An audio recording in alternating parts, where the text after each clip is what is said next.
What's up, everyone? It's your girl Zena from Zena Beauty, and today we are coming with you with a story time. Like, I haven't done a story time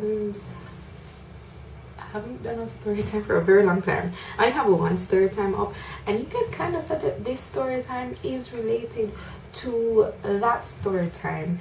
So yes, so we're just gonna get into it. I'm gonna tell you a couple stories of being hit on by older guys, and this has been a recurring theme in my life, but I'm just gonna tell you the ones I really remember, like clear in my mind and everything like that, because it has happened so many times and whatnot. But let me just tell you though, like randomly, this is the reason I do not like walking on the road at all. I prefer to drive or be driven wherever I want to go, because every time I go on the road, I mean, right now I'm an adult now, 20 and whatnot, but even from before I was 18, every time I went out on the road, guys would always be trying to, you know, hit on me and stuff like that, and it was a bit awkward. I mean, I know I'm pretty and everything, but it was a bit awkward. And then the thing is, some of these guys just can't take no for an answer. So yeah, this is just me telling you some stories about how older guys have been hitting on me. And then the first one, I wouldn't say it was necessarily hitting on me, but you could say it was a guy trying to hit on me, or at least trying to kidnap me or get into my pants. And I'll link that in the cards above if you want to know the full story. But basically, it was the time I almost got kidnapped.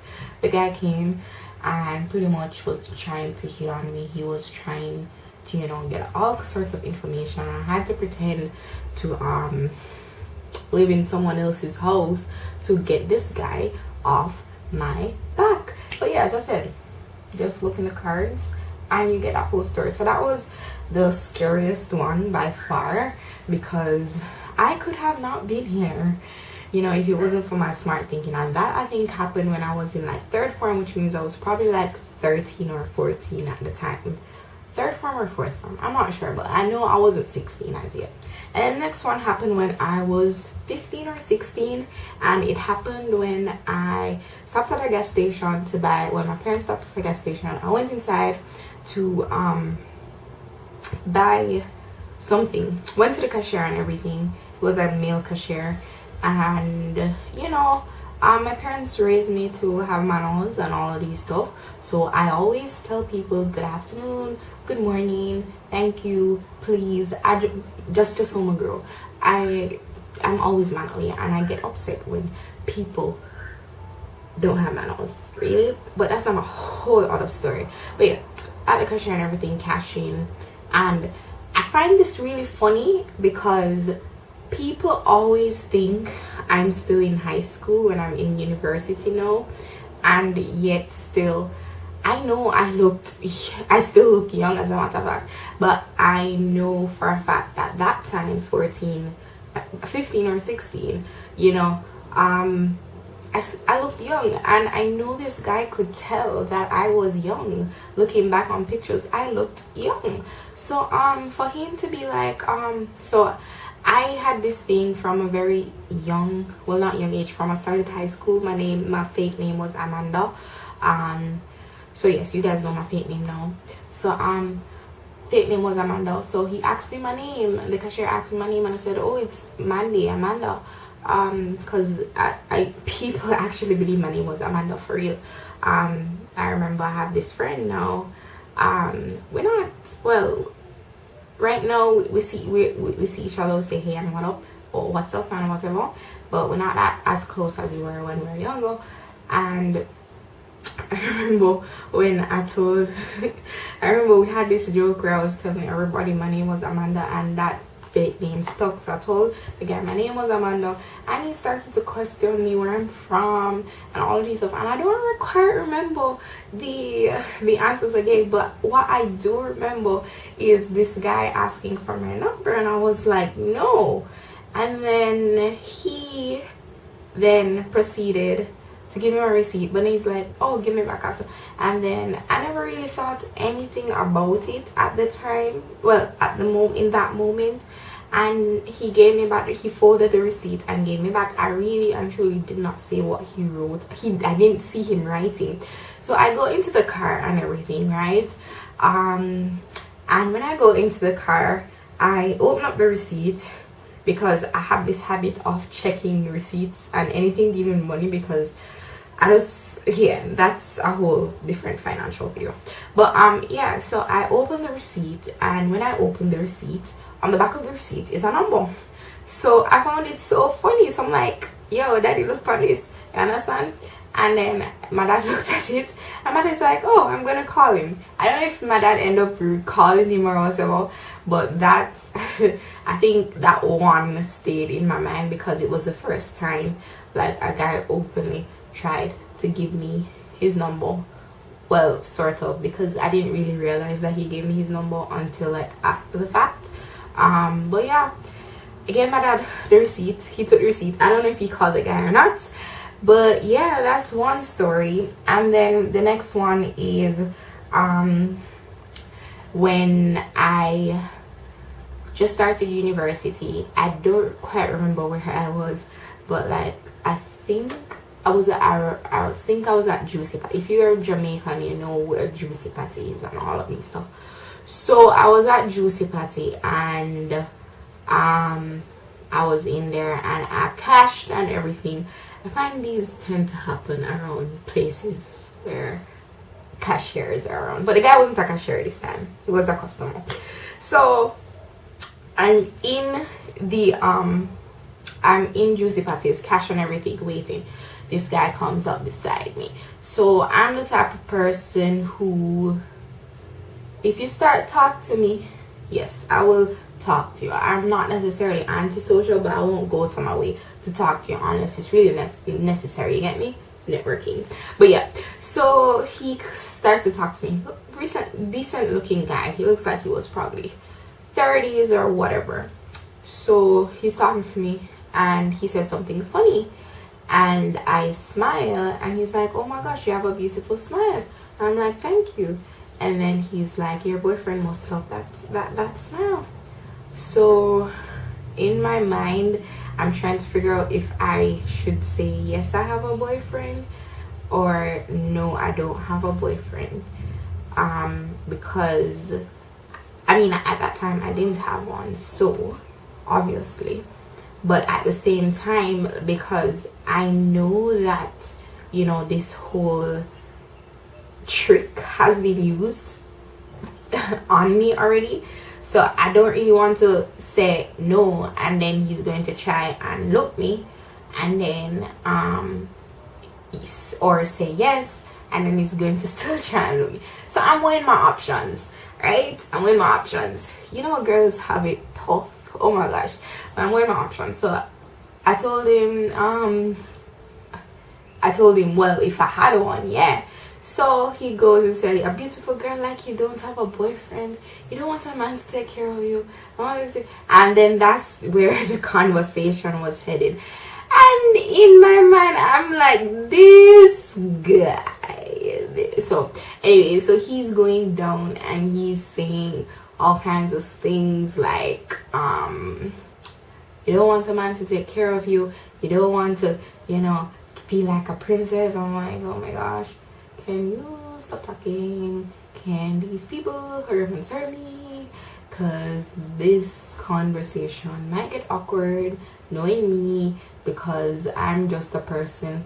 As much as I try to avoid confrontation, if I feel the need where I just need to speak my mind and tell it how it is and feel people should leave me alone, I will tell you. And that has been a source of confrontation before, because I'm a person who does speak her mind when it is, not even when it's necessary. As a matter of fact, I've been toned down recently because I have to remember that people do have feelings, and sometimes some of the things, while they may be true at the moment, they may be uncalled for.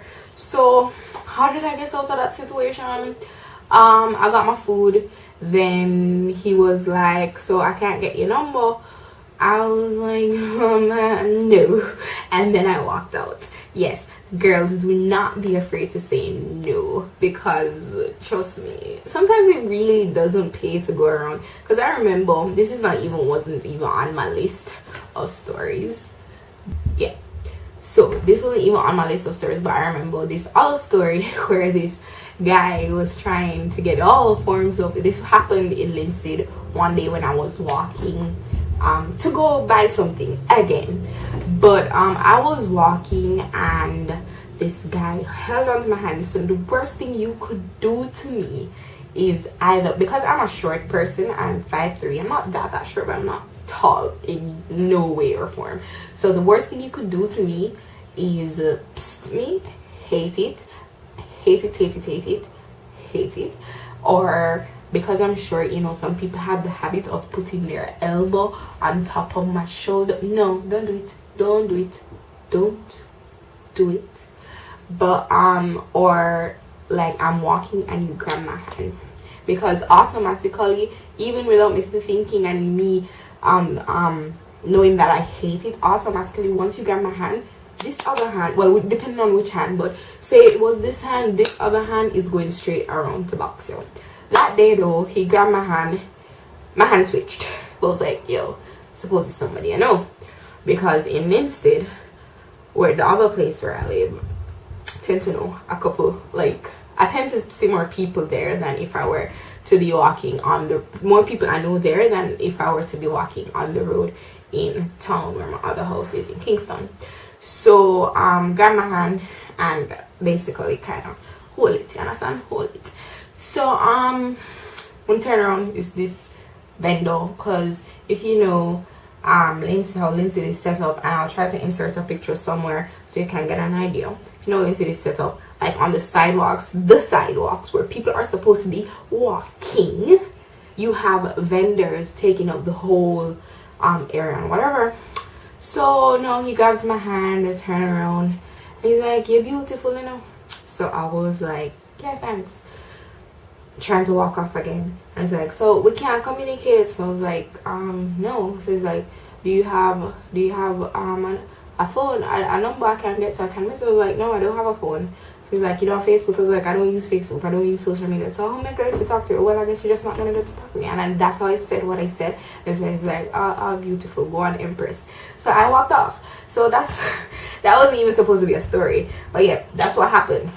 So then recently, like about a week and a half ago, I was on Instagram, and that day I had like 60 something Instagram requests on like my private Instagram page, which is different from my YouTube page. So on that day I was like, okay, it's annoying me to see all of these Instagram requests and they keep going up daily, so let me like confirm who I want to follow me and whatever, and decline who I don't want to follow me. So I'm a person who's big on networking and knowing people and whatnot, and there was this old man, and that's why I say you shouldn't judge a book by its cover. But yeah, there was this old man and he looked somewhat influential. I don't know who he is, but he looked somewhat influential. So like, okay, maybe I can keep him like on my page. As a matter of fact, I didn't even follow him. I just confirmed his follow request so he could follow me and like my pictures and whatever, which he did. And then he slid into my DMs before I even allowed him to follow me, because you know you have the ones where like if they're not following you, it goes into like a separate request area where you have to go and decline or allow them to message you. So I felt like I kept it there for a while and let it marinate and whatever until I finally decided, okay, let me answer this guy. So he's like, hey. So I'm like, after a while I'm like, hey, sorry for the late reply, you know, being all nice and whatever. So I'm like, hey, sorry for the late reply and whatever. And he sends me a picture of Zaymaka International. So if anyone knows what Zaymaka International is, it is the Bacchanal Carnival company here in Jamaica. They're everything carnival. I have nothing to do with that or whatever, but he sends me a picture of a girl that looks, I wouldn't even say she looks like me, but if I were to have nice long straight hair and whatever, or some weave or wig or whatever, and if I were a bit thicker, maybe she could pass for me, maybe. Anyways, I'm more beautiful. But yeah, so he sends me that picture and he's like, can I get your number? So I was a bit confused because my Insta, oh my gosh, this is gonna give away my private Instagram page, but it doesn't matter, because my page is private and I can decline who I want to decline. Follow my YouTube page, guys. I think you get more out of me if you follow my YouTube page, just saying. So it's Zaymaka International, Zaymaka Beauty on Instagram, but Zaymaka on Instagram, right? And I thought I was thinking, I was a bit confused because you have Zaymaka International and you have Zaymaka me on Instagram. So I was like, oh, maybe he's mixing us up both and he wants to get the business number. So I go ahead and message him and ask him, I'm a bit confused. Do you want to get in touch with Zaymaka International, which is the business, or Zaymaka, or myself? Or are you asking for my personal number? And he's like, no, not the first one. I want your number. So then I am like, no, I rather not give you my number. I do not give out, first of all, I do not give you my number on social media, and I do not feel comfortable giving you my number. And then he's like, oh, okay, so where do you live? So I was like, the fact that I don't want to give out my number would kind of hint that I don't really want to give out any personal information. But anyways, he's like, where do you live? No, he's like, do you live in Kingston? So I do live in Kingston, yes. And if you the person are watching this, yes, I do live in Kingston, but at the same time I do live other places. So I was like, no, I don't live. So he's like, where exactly do you live? And I really did not feel like continuing that conversation, so I kind of just left him on red. That's the end of that story. But yeah, that's him trying to pretty much dump me. Pretty much. I don't know why else he would want my number, because me and him, I don't know him from what pickle fill up.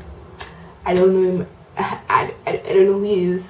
I just know he's an old man on Instagram who I thought, okay, maybe I could have for links, for networking purposes. Okay, so next one. This one happened right after the whole Instagram fiasco. So I went to work at a health fair and I was helping to do cholesterol and prostate testing. And this is the day I found out, well, not found out, but rather it was, what you call it, the day it came home to me that guys are absolute babies, complete babies. But yeah, so I am there testing cholesterol, prostate. And the prostate testing, it wasn't the physical exam. So it wasn't the physical exam where you use the finger and whatever. It was actually the blood test one. So I take a break from everything because we had a lot of people coming in for that.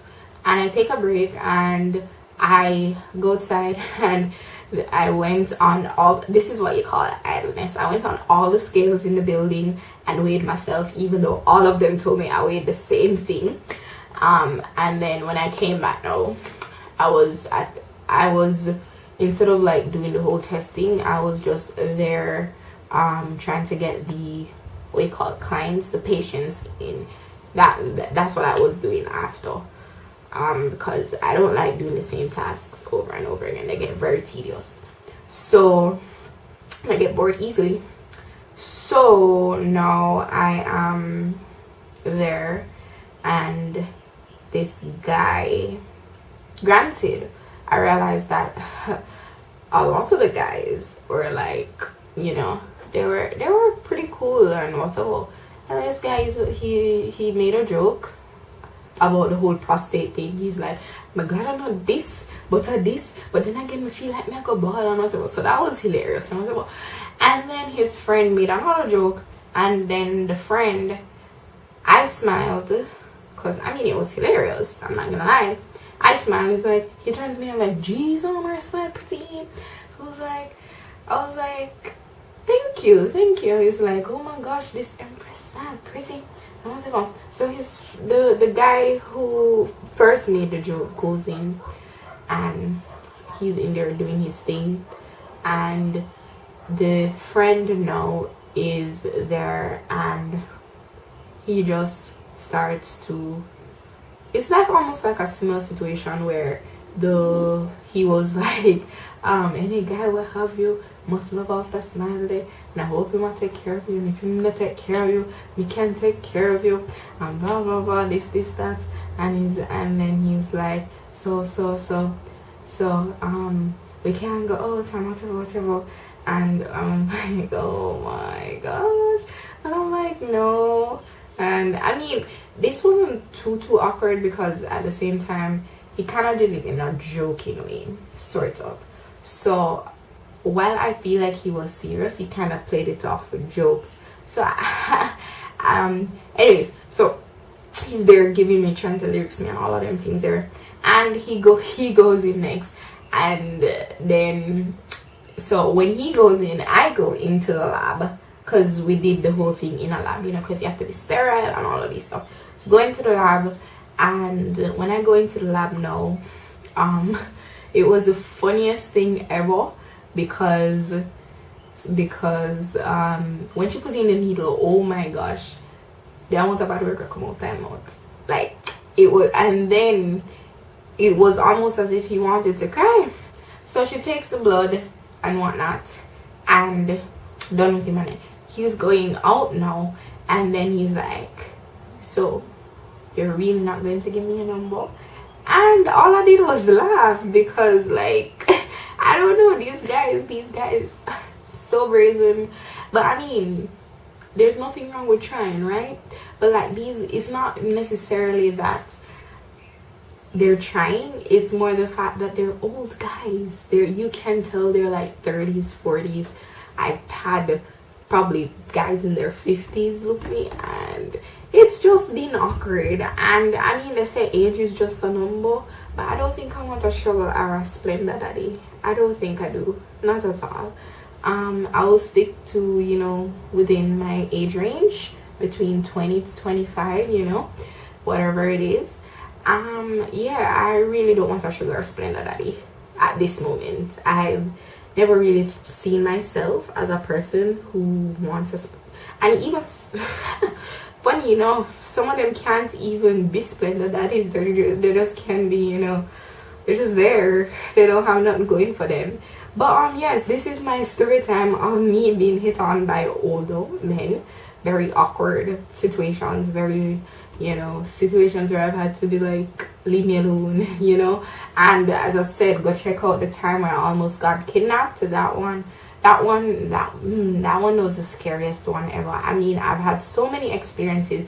I just want to tell you girls just to be safe, you know, try as much as is possible to be safe, because we live in a world where it's just a lot of crazy things happening, really and truly. A lot of crazy things happening.